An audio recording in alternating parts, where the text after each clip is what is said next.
Hello everyone, welcome back to the channel.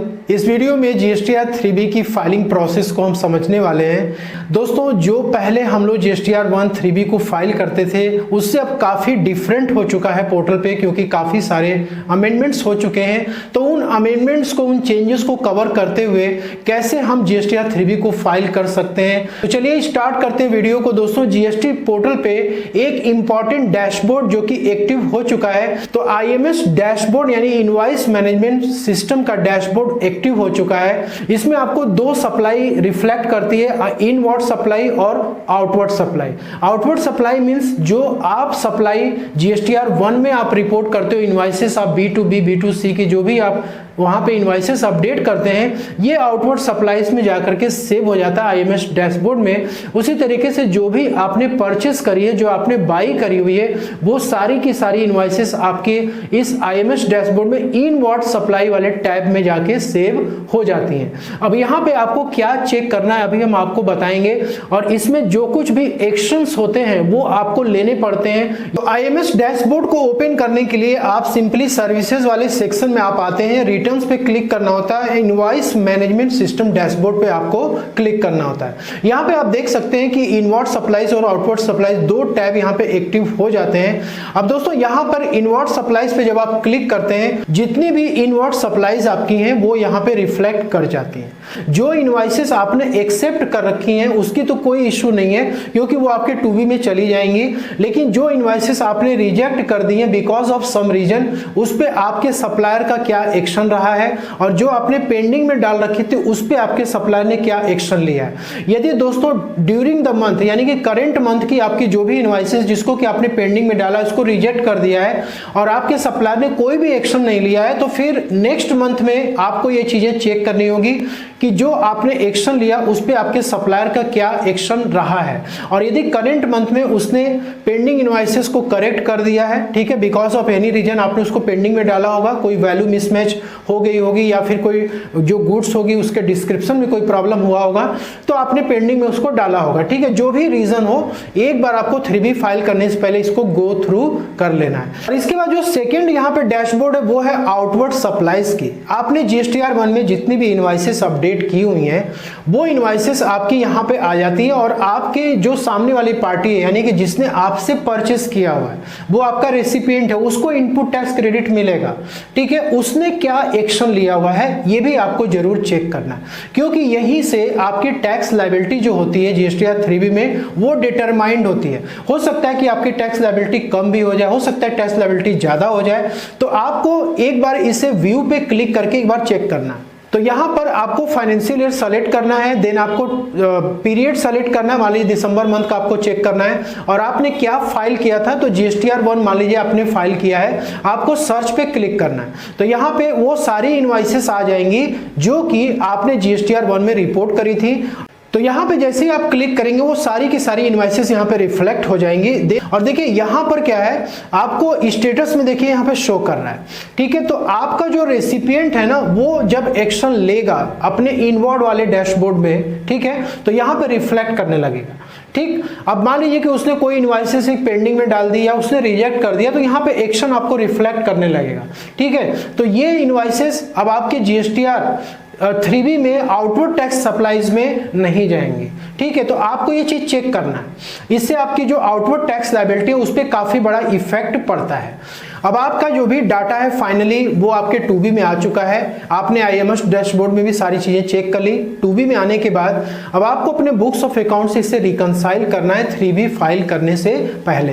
पहला काम आपको क्या करना है, आपको वो इनवॉइसेस देखनी है जो कि आपके बुक्स में अपीयर कर रही हैं लेकिन पोर्टल पे अपीयर्ड नहीं है। वो इनवॉइसेस कौन सी हो सकती हैं जो कि आपके बुक्स में अपीयर कर रही हैं लेकिन पोर्टल पे रिफ्लेक्ट नहीं कर रही हैं। लेट सपोज कि आप दिसंबर मंथ का आपने परचेजिंग किया और उसको आपने बुक्स में रिकॉर्ड कर दिया, लेकिन आपका जो सप्लायर है उसने जीएसटीआर 1 को फाइल ही नहीं किया। तो आपका सप्लायर जीएसटीआर 1 को जब फाइल नहीं करेगा तो वो आपके 2B में रिफ्लेक्ट नहीं करेगा।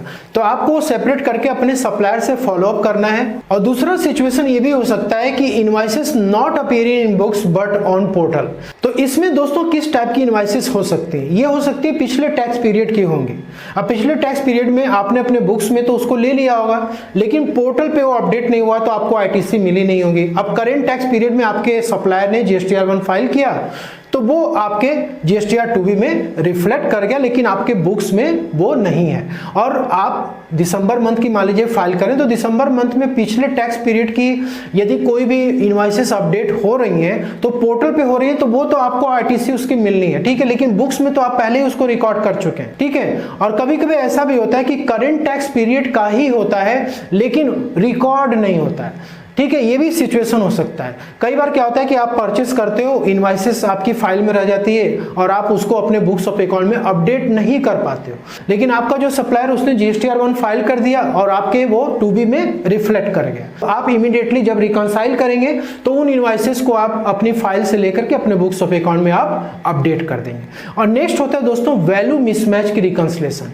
कई बार क्या होती है 2B में आपकी वैल्यू कुछ और होती है और आपके बुक्स ऑफ अकाउंट में वैल्यू कुछ और होती है, ठीक है, तो आपको वैल्यू का भी रिकॉन्सिलेशन करना है, ठीक है। तो इसलिए आईएमएस डैशबोर्ड निकाला गया है जिससे कि आप जब रिकॉन्साइल कर लेंगे तो आप प्रॉपर तरीके से एक्शन वहां पे ले पाएंगे।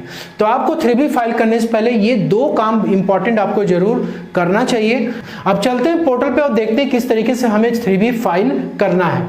तो 3B फाइल करने के लिए आपको अपनी फाइनेंशियल ईयर सेलेक्ट करनी है 24-25 और यहाँ पर यदि आप क्वार्टरली रिटर्न फाइल करते हैं तो आप यहाँ पे सेलेक्ट कर लेंगे। मंथली रिटर्न्स भी आप फाइल करते हैं तो आप ये क्वार्टर सेलेक्ट कर सकते हैं और यहाँ पे आप मंथ अपनी सेलेक्ट कर सकते हैं। जैसे मान लीजिए हम दिसंबर मंथ की फाइल करना चाहते हैं, सर्च पे यहाँ पे क्लिक करेंगे। इसके बाद आपको यहाँ पे 3B फाइल करने के लिए प्रिपेयर ऑनलाइन पे क्लिक करना है और इसके बाद आपको इसे क्लोज कर देना है। यहाँ पे देखिए आपको काफी सारे टैब दिख जाते हैं। एक तो हो गया कि ये 3.1 जो है टेबल नंबर, इसमें आपकी आउटवर्ड टैक्स लायबिलिटी जितनी भी होगी जो कि आपने जीएसटीआर 1 में रिपोर्ट की थी या फिर आपके रेसिपिएंट ने आईएमएस डैशबोर्ड में कोई एक्शन ले रखा है, उसमें से कुछ इनवॉइसेस हो सकता है कि उसने रिजेक्ट कर दिया हो या पेंडिंग में डाल दिया हो तो उसकी टैक्स लायबिलिटी आपको यहाँ पे नहीं दिखेगी, ठीक है। तो आपको ये चीज चेक कर लेना है एक बार। और यहाँ पे जो आपने इंटर स्टेट सप्लाई करी हुई है 3.2 में ये आपको दिख जाता है। और इसके बाद यहाँ पर आपको टेबल नंबर 4 जो एलिजिबल आईटीसी का होता है, तो जो मैंने आपको बताया आईएमएस डैशबोर्ड में जो इनवॉर्ड सप्लाईज का जो टैब है उसमें यदि आपने कुछ इनवॉइसेस को रिजेक्ट कर दी होगी या पेंडिंग में डाली होगी और आपके सामने वाली पार्टी ने कोई एक्शन उस पर नहीं लिया हुआ है तो वो ये आपका उसी मोड में ही रहेगा, ये आपका टेबल नंबर 4 में अपडेट नहीं होगा। वो नेक्स्ट मंथ में जब कुछ एक्शन उस पर होगा तब वो अपडेट होगा, ठीक है। तो यहाँ पर आईटीसी आप चेक कर लीजिए। इसके बाद एग्जेम्प्ट और नील रेटेड सप्लाईज जो भी आपकी होंगे तो वो आप यहाँ से देख सकते हैं, ठीक। और यहाँ पे कोई भी प्रीवियस मंथ की आपकी कोई लेट फीस या इंटरेस्ट होगी तो वो यहाँ पे आपको ऐड हो जाती है जो कि आपको पे करना होता है, ठीक है।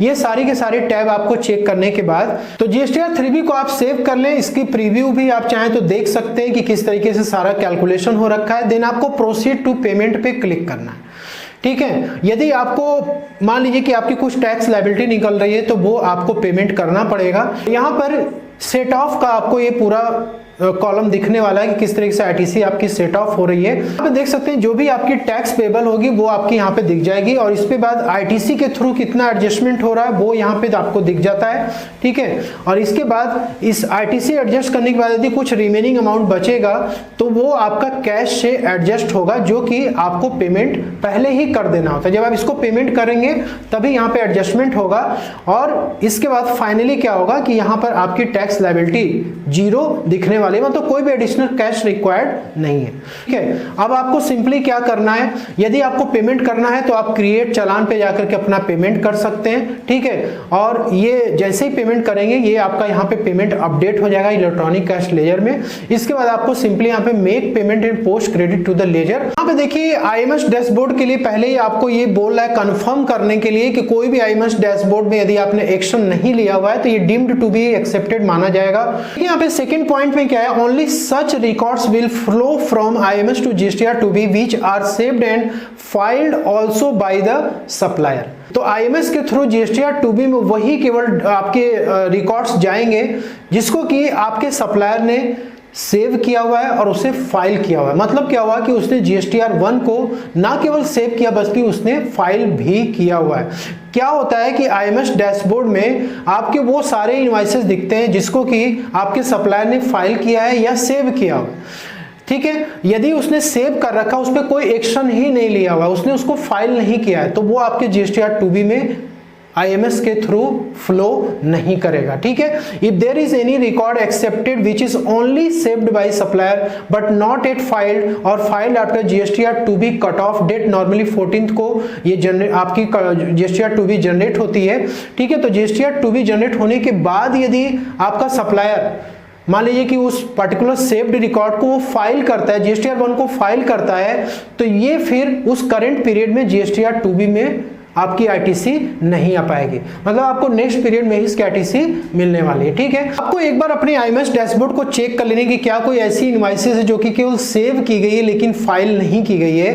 तो जैसे एग्जांपल के लिए आप जब आते हैं यहाँ पे IMS डैशबोर्ड को ओपन करेंगे, इनवर्ड सप्लाईज वाला, तो यहाँ पे आप लास्ट में चले आएंगे तो यहाँ देख सकते हैं कि स्टेटस आपको दिख जाता है, सोर्स फाइलिंग स्टेटस। अब जो फाइल हो चुकी है वो आपको फाइल दिखाएगा। ठीक है, लेकिन जो नहीं फाइल हुई है ना, वो आपको नॉट फाइल्ड इस तरीके से शो करेगा। यदि ये नॉट फाइल्ड है, ठीक है, तो ये आपके, चूंकि ये IMS डैशबोर्ड से ही फाइनल डाटा 2B में जाएगा, तो ये यदि फाइल नहीं है तो ये आपके 2B में नहीं जाएगा और इसकी ITC आपको नहीं मिलेगी। तो दोस्तों आई होप कि आपको सेकेंड पॉइंट समझ में आ गया होगा। और इसके बाद थर्ड पॉइंट में है कि if any changes made by supplier in saved record, ठीक है, where recipient has already taken some action will get reset and appear as fresh record on the IMS of the recipient. यहाँ पे क्या होता है, कुछ मान लीजिए कि आपने पहले ही एक्शन ले रखा है, इसके बाद जो सप्लायर है वो अपने सेव्ड रिकॉर्ड में कोई भी चेंजेस यदि कर देता है तो फिर वो डाटा क्या हो जाएगा, रीसेट हो जाएगा। If any record deleted by supplier where recipient already took some action, आपने एक्शन ले लिया, आपने एक्सेप्ट कर लिया, लेकिन वो डाटा क्या हो गया, डिलीट कर दिया गया सप्लायर के द्वारा, क्योंकि वो सेव्ड फॉर्मेट में था, कुछ गलतियां हो जाती हैं। ठीक है, अब ये डिसअपीयर हो जाएगा आपके IMS डैशबोर्ड से। तो ये सारे कंडीशंस आप पढ़ने के बाद आप सिंपली क्या करेंगे, एग्री एंड कंटिन्यू पे आपको क्लिक करना है। देन आपको यहाँ पे वार्निंग मैसेज दे रहा है, आपको सेट ऑफ करने के लिए आप सिंपली यस पे क्लिक करेंगे। ठीक है, और आपके जितनी भी ITC है ना वो आपकी सेट ऑफ हो जाएगी। देन आपको ओके पे क्लिक करना है। यहाँ पर आपकी जो फाइनल है, सेट ऑफ होने के बाद आपका सारा सब कुछ 0 दिखना चाहिए। इसके बाद आपको प्रोसीड टू फाइल पे क्लिक करना है एंड देन आपको यहाँ पे वेरिफिकेशन वाले टैब पे क्लिक करना है, ऑथोराइज सिग्नेटरी सेलेक्ट करनी है। इसके बाद आपको GSTR3B को फाइल करना है EVC के थ्रू। ठीक है, यदि आप डिजिटल सिग्नेचर रखे हुए हैं तो आप DSC के थ्रू भी फाइल कर सकते हैं। यहाँ पे OTP इंटर करेंगे, वेरीफाई पे क्लिक करेंगे, आपकी GSTR3B फाइल हो जाएगी। दोस्तों आप यहाँ पे देख सकते हैं कि GSTR3B की फाइलिंग सक्सेसफुल हो चुकी है। तो दोस्तों अभी के लिए इस वीडियो में इतना ही। आशा करता हूँ कि आपको कंप्लीट प्रोसेस क्लियर हो गया होगा। यदि आपको इससे रिलेटेड कुछ भी यदि क्वेरी है तो आप पूछ सकते हैं। मिलते हैं अगले नेक्स्ट वीडियो में। Thank you so much for watching this video.